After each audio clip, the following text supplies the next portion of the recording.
Grace and peace of Christ be with you. My name is Ryan Sermons, minister of the Northwest and Central Newcastle upon Tyne Pastorate of the United Reformed Church in the UK. Today's message is a little different, as I'm giving it from the desk in my office after a pretty long week. Nonetheless, we'll explore the faith God places in us and how we're challenged to place our faith in God by choosing to hope. The scriptures are Genesis chapter 15, 1 through 18, and the Gospel of St. Luke, chapter 13, verses 31 to 35. I invite you to pause and read those. Links are shared in the notes on YouTube. This message is given for Jesmond United Reformed Church in Newcastle on the Second Sunday in Lent, the 13th of March, 2022. Please pray with me. O God, may the words of my mouth and the meditations of all of our hearts be beautiful in your sight, O God, our rock and our Redeemer. Amen. So, presuming you've read this bit of Genesis, how like a church meeting was that reading from Genesis, or any meeting? Abram asks a question. God offers an assurance. Abram believes in God. Then, rethinking things a bit, Abram asks another question, fearing that something else will go wrong, and God answers. And again, Abram believes. Then it happens again. Finally, God seems to say, listen, I am with you all the way. Do not fear. And to prove it, let's seal the deal by making a covenant with one another. And thus, the story goes, God makes a covenant with Abram, sealed in split animal carcasses. We'll get to that later. Up to this point in the story of Abram has been silent. God has called him forward to do things, and Abram did them. He's arrived in this foreign land, and as a tribal leader of that time, has wealth, possessions, a small army. But he's getting on in years. And he feared that despite all that has happened, he feared that upon his death, not imminent, but coming someday soon, that his legacy would end.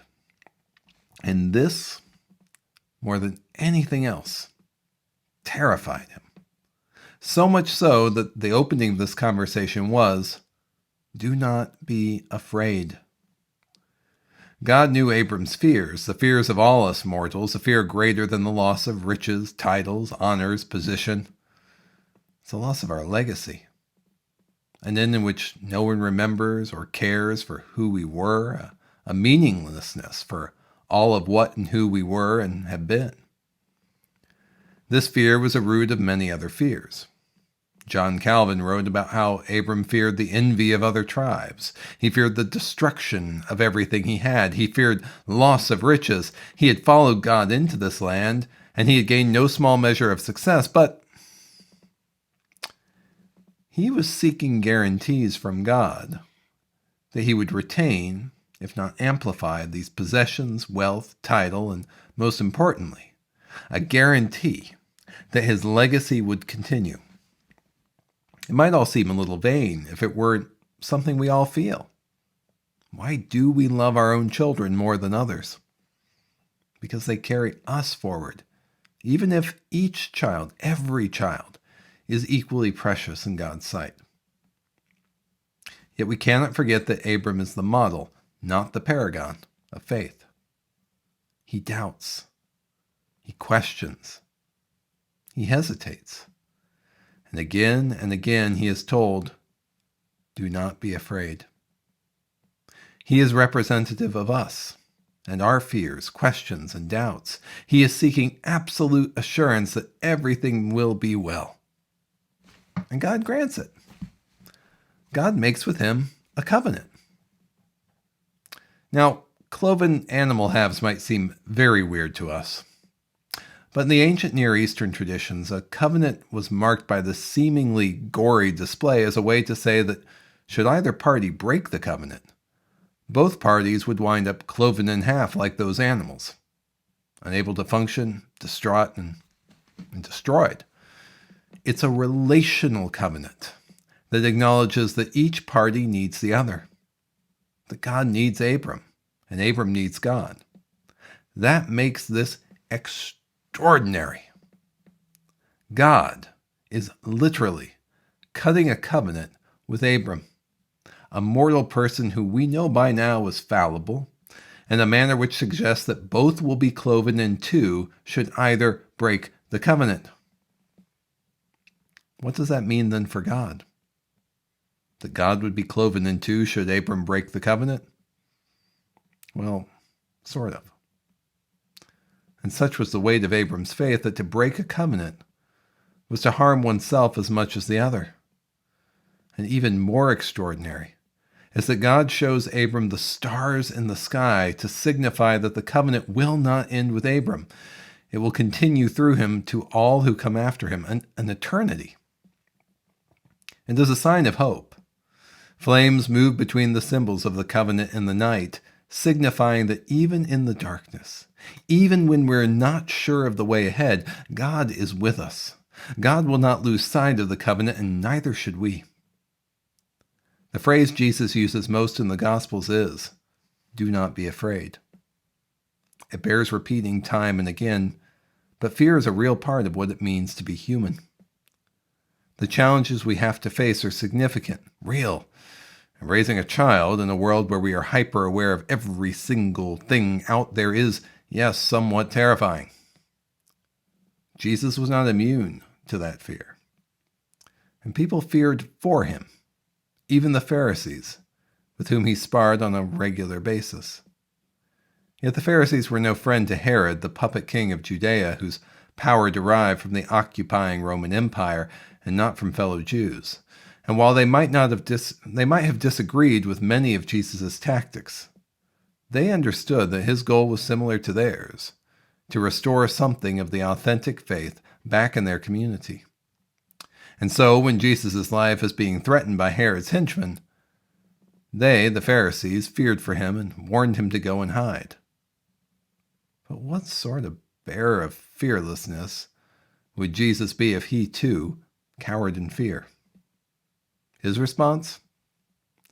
"Go and tell that fox for me, listen, I am casting out demons and performing cures today and tomorrow, and on the third day I finish my work.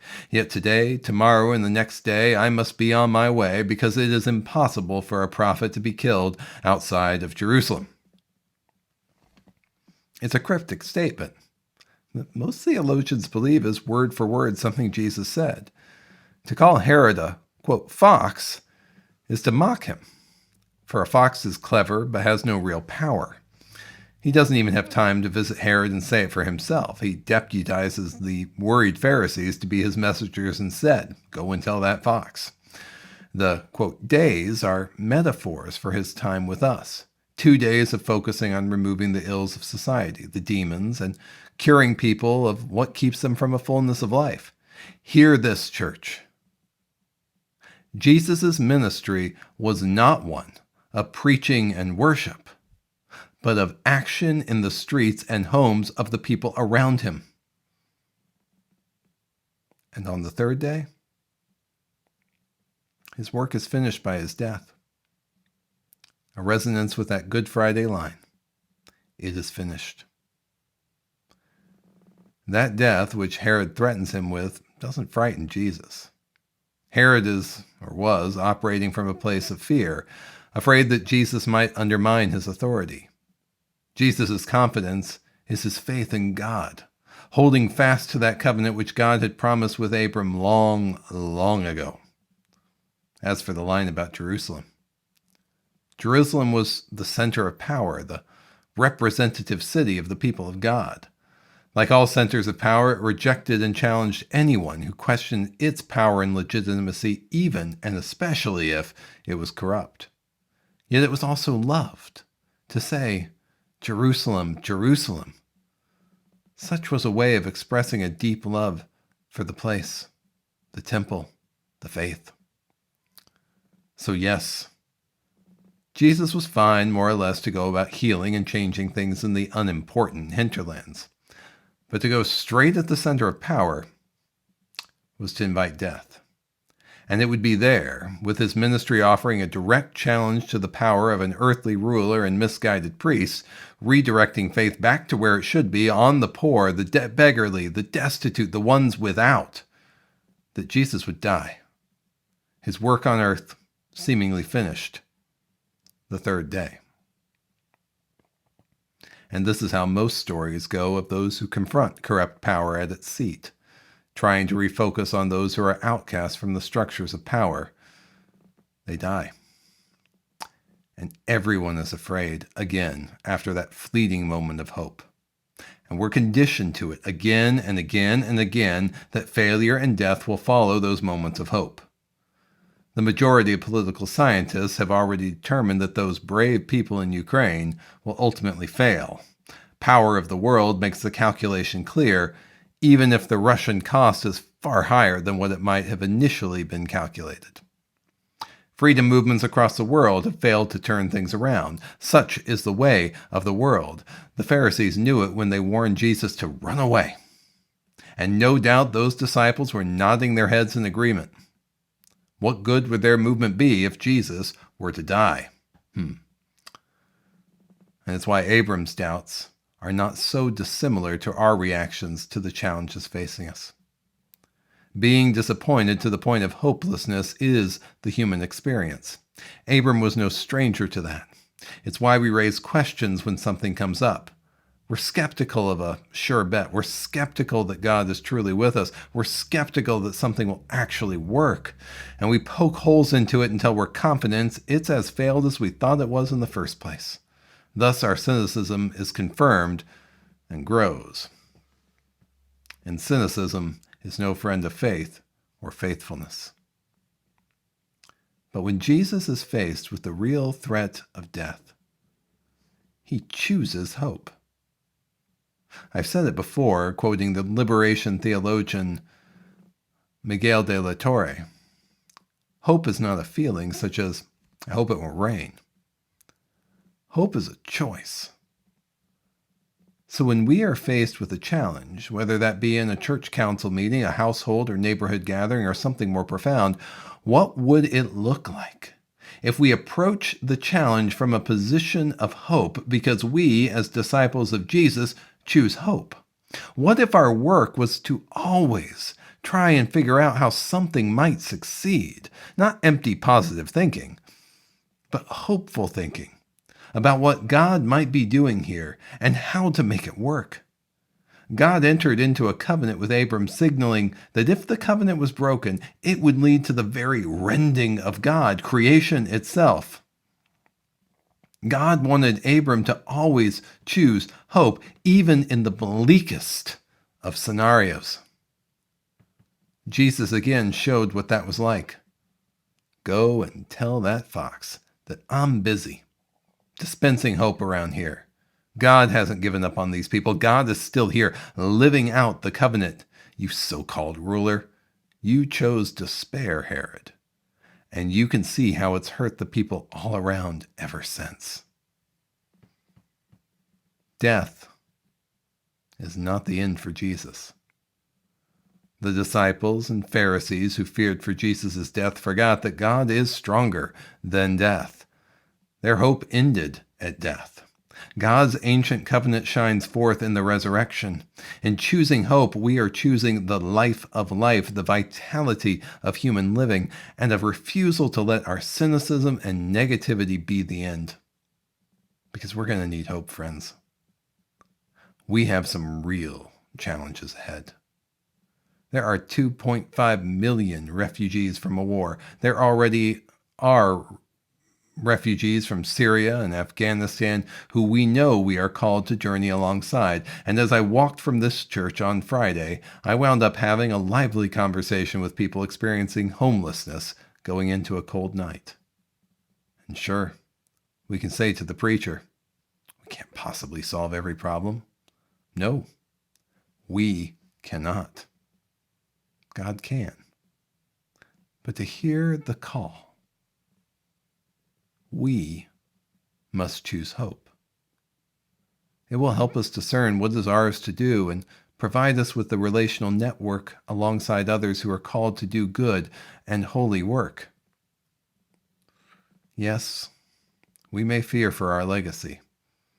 As a church, as individuals, churches aren't exactly growing around here.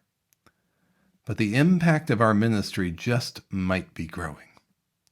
God made a covenant with us, a covenant that asked of us to go all in and have faith that God will see us through. Those challenges ahead may be the source of great joy for us if we choose to have hope that the covenant is indeed alive, that we need not fear either loss of legacy or death, and that God will see us through. Do not be afraid. Thanks be to God. Amen.